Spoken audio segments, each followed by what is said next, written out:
Picture this. It's 1982. You're walking down your local high street, and there it is. That familiar brown and orange storefront that somehow feels like the center of your universe. How WHSmith changed shops forever isn't just another retail story. It's the tale of how one company literally invented the way we shop today.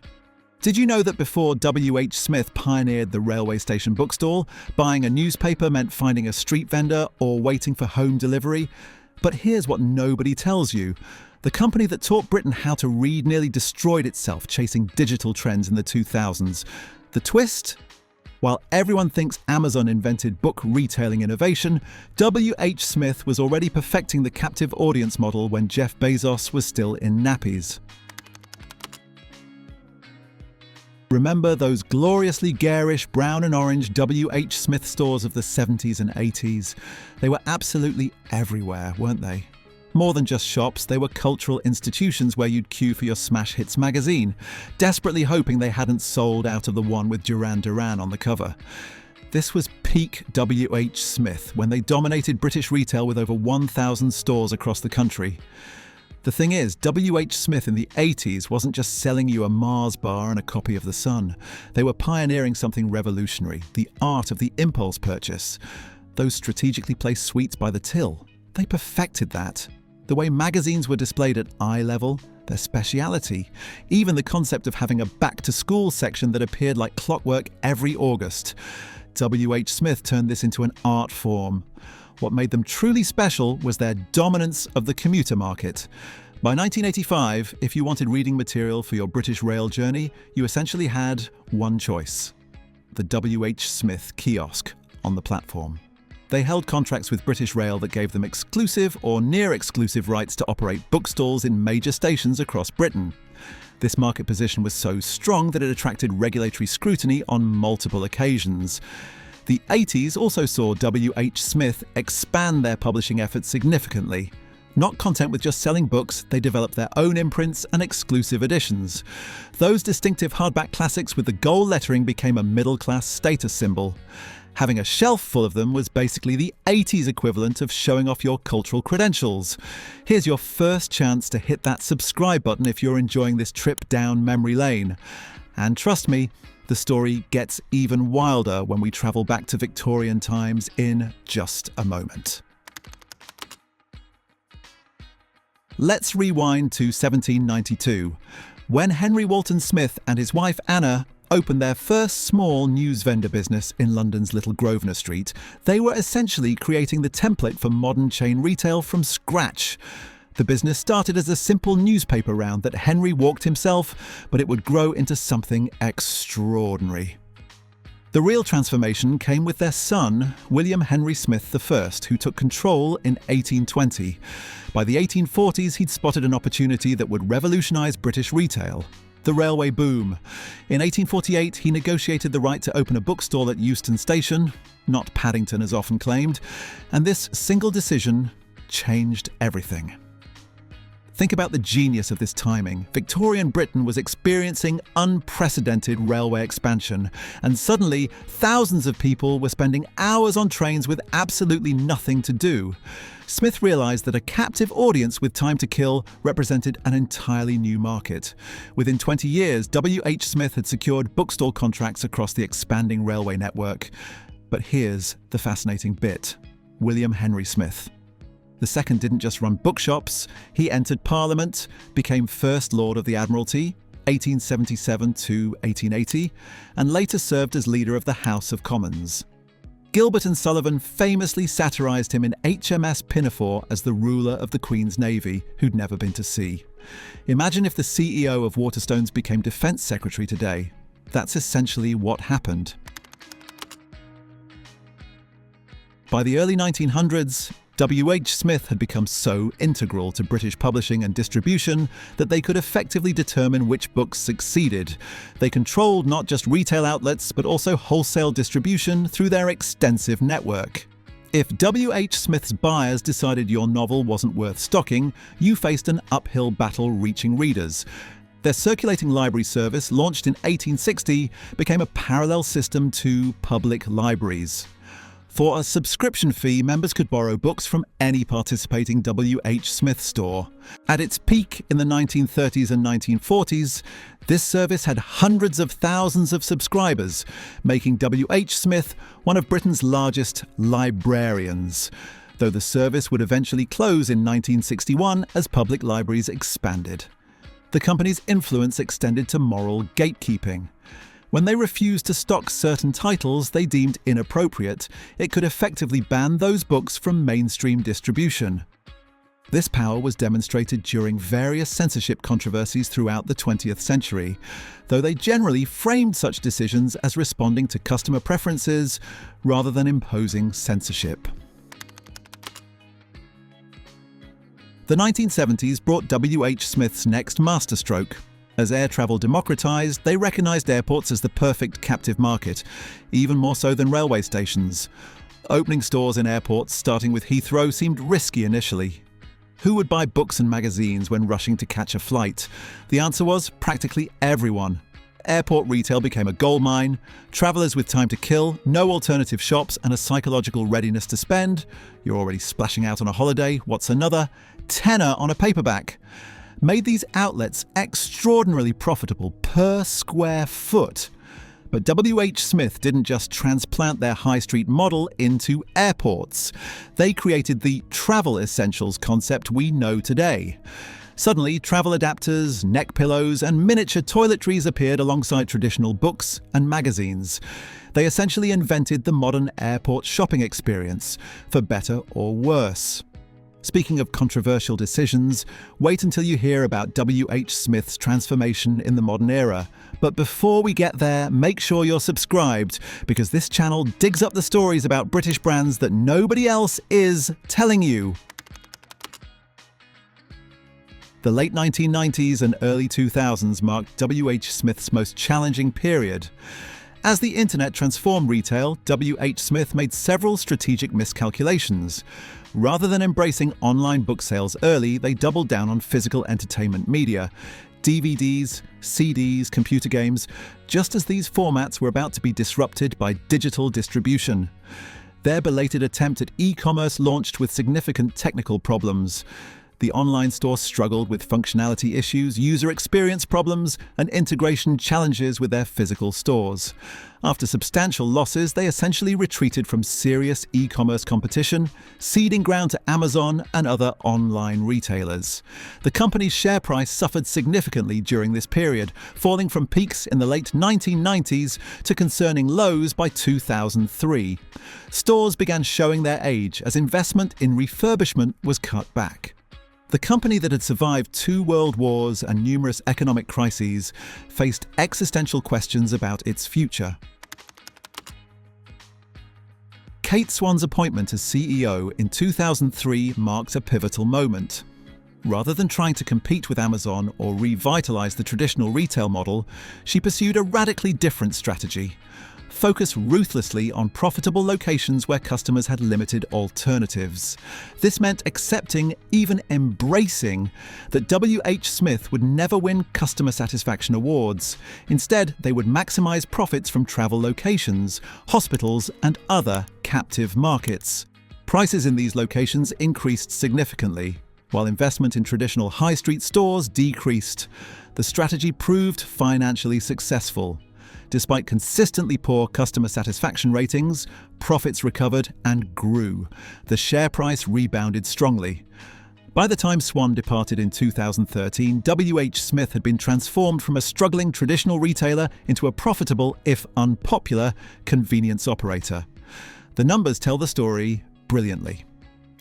When Swan arrived, WHSmith's share price was languishing around 250 pence.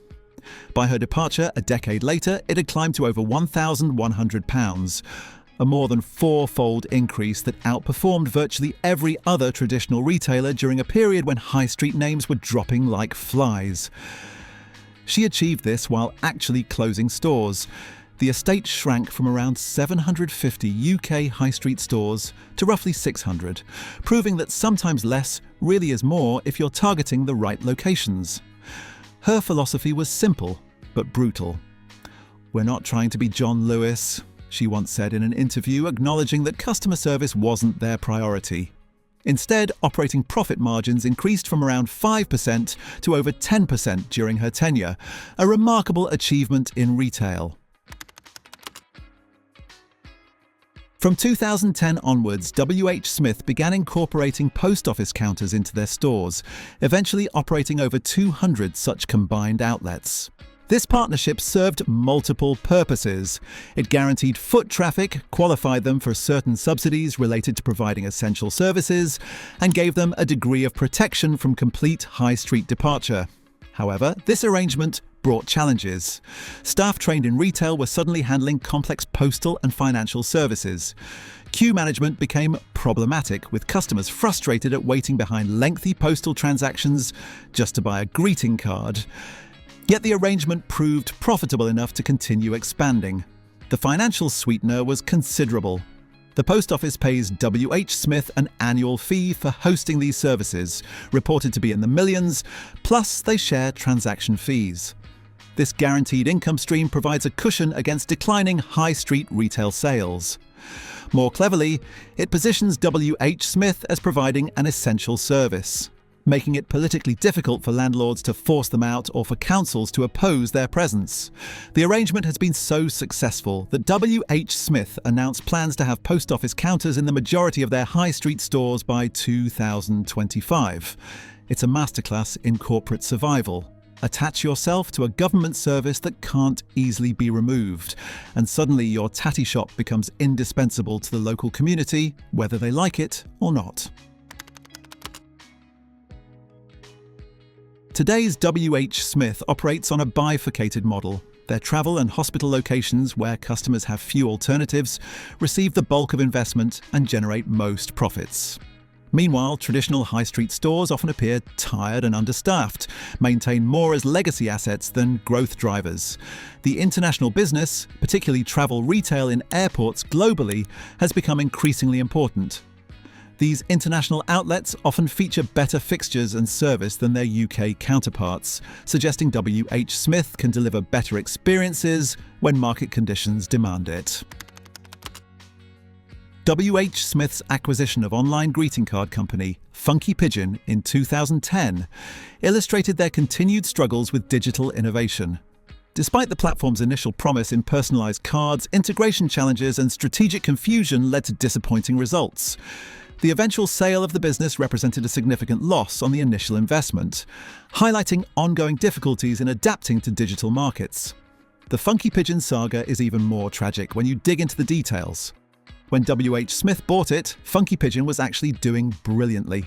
It was one of the UK's fastest growing online retailers, with revenues jumping from virtually nothing to over £20 million in just 3 years. The personalised card market was exploding, and Funky Pigeon had clever technology that let people upload photos and create custom cards that would arrive within days. It should have been perfect for WHSmith, a way to finally crack online retail while leveraging their greeting card expertise. But WHSmith managed to completely stuff it up through a combination of underinvestment and strategic confusion. They tried to create weird hybrid experiences like ordering online but collecting in store, which defeated the entire purpose of online convenience. They failed to invest in mobile apps when everyone was shifting to smartphones. They didn't integrate it properly with their loyalty schemes or customer databases. Meanwhile, competitors like Moonpig were spending millions on TV advertising and tech development. By 2016, Funky Pigeon's market share had collapsed from nearly 25% to under 10%. When WHSmith finally sold it to Exponent Private Equity, industry sources suggested they received less than £10 million, a loss of over £20 million on their initial investment. It perfectly encapsulates WHSmith's digital dysfunction. They can spot a good opportunity, they just can't execute it. WHSmith's expansion into NHS hospitals has generated significant criticism. Operating in over 120 hospital locations, they often represent the only retail option for patients and visitors. Pricing in these locations has attracted particular scrutiny, with accusations of profiteering from captive customers during difficult times. While the company defends higher prices as reflecting operational costs, critics argue they're exploiting vulnerable consumers who have no alternatives. This controversy epitomizes the modern WHSmith dilemma. Financially successful, but reputationally challenged. The hospital pricing scandal reached peak outrage in 2018 when consumer watchdog Which conducted a damning investigation. They found that WHSmith was charging up to 89% more for identical products in hospitals compared to high street stores. A bottle of water that cost £1 on the high street was £1.89 in hospitals. A packet of mints, £1.29 instead of 65p. Even more galling, they discovered WHSmith was charging £7.99 for a small tube of Colgate toothpaste in some hospitals. The exact same tube available in Boots for £2. The public backlash was fierce. Patient groups accused them of exploiting human misery, while MPs called for an investigation into rip-off pricing. WHSmith's defence, that operating costs in hospitals were higher due to 24-hour opening and special logistics, rang hollow when journalists discovered that many hospital branches weren't even open 24 hours. Under pressure, they eventually agreed to price match their high street stores on a limited range of essential items, but only after the reputational damage was done. The episode revealed something profound about modern WHSmith. They'd become so focused on extracting maximum revenue from captive markets that they'd lost any sense of corporate responsibility. When you're charging a patient's relative £8 for toothpaste at 2 a.m. because their loved one forgot theirs, you've crossed a line from clever business strategy into something altogether more unpleasant. WH. Smith's story isn't just retail history. It's a case study in how businesses adapt, survive, and sometimes thrive despite customer dissatisfaction. They've proven that in certain circumstances, convenience and location trump service quality and pricing fairness. From pioneering railway retail in the Victorian era to dominating airport shopping today, WHSmith has consistently identified and exploited captive markets. They've shown that retail success doesn't always require customer love. Sometimes being unavoidable is enough. Modern WHSmith has essentially abandoned trying to be loved, choosing profitability over popularity. They've identified locations where convenience matters more than competition and focused relentlessly on these opportunities. It's a strategy that works financially but raises questions about retail's future direction. Every overpriced airport purchase or hospital shop transaction represents the WHSmith model, monetizing moments when consumers lack alternatives. They've turned British politeness and reluctance to complain into a business model.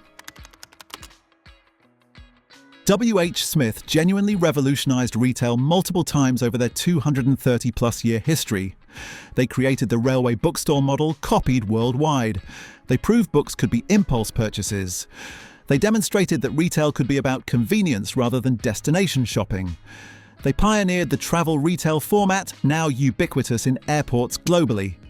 But they've also normalized practices many find objectionable: location-based pricing, minimal service investment where competition is absent, and the prioritization of shareholder returns over customer satisfaction. Their survival and success, despite terrible customer ratings, challenges assumptions about how retail should work. The numbers behind WHSmith's legacy are staggering when you actually examine them. They've operated continuously since 1792, making them older than most countries' entire retail sectors. At their peak, they employed over 30,000 people and operated from more than 1,400 locations. They've served literally billions of customers over the centuries. Their invention of the railway bookstore model in 1848 was copied across the British Empire and beyond. You can trace a direct line from WHSmith's Euston Station stall to the Hudson News stores in Grand Central Terminal. But perhaps their most insidious legacy is the normalisation of what economists call price discrimination by location. Before WHSmith, shops generally charged the same prices wherever they were located. WHSmith proved you could charge different prices based on how desperate or trapped your customers were. Today, when you pay £5 for a sandwich at a motorway services that costs £3 in town, or when airport shops charge double for basics, you're experiencing the business model WHSmith pioneered and perfected. They've essentially created a two-tier retail system. Competitive prices where customers have choice, exploitative prices where they don't. It's brilliant and horrible in equal measure. Modern retailers from Boots to M&S have adopted this model in their own travel locations. WHSmith didn't just change how we shop, they changed what we accept as normal when we're shopping.